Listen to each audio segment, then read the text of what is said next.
Hi, my name's Hayden and I'm going to be showing you how to make snickerdoodle cookies. Let's get started.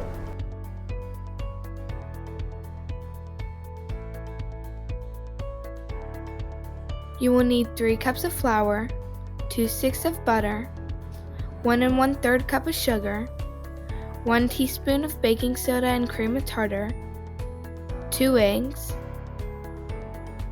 1/4 teaspoon salt, 1 teaspoon vanilla. You will also need a spatula and a mixer.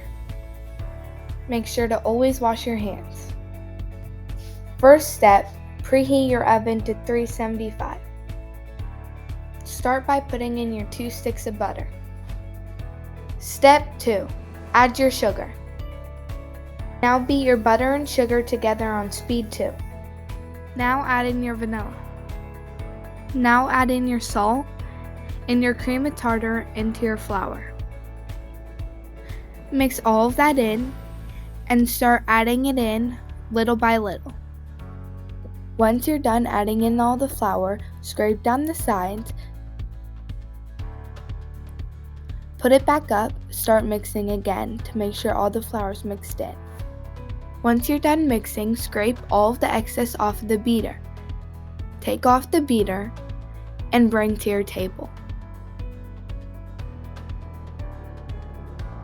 Now it's time to make your sugar blend. You will need 3 tablespoons of sugar and 2 teaspoons of cinnamon. Mix it together to make your sugar blend.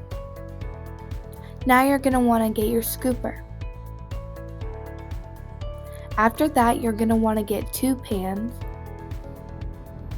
Now you're going to want to start scooping your dough. I like to go 3 in a row and 4 down.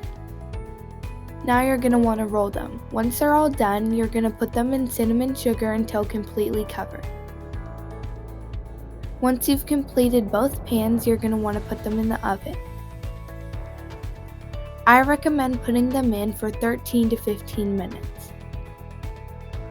Once they're done, you're going to take them out of the oven. Once they cooled off a little bit, grab yourself a plate and enjoy.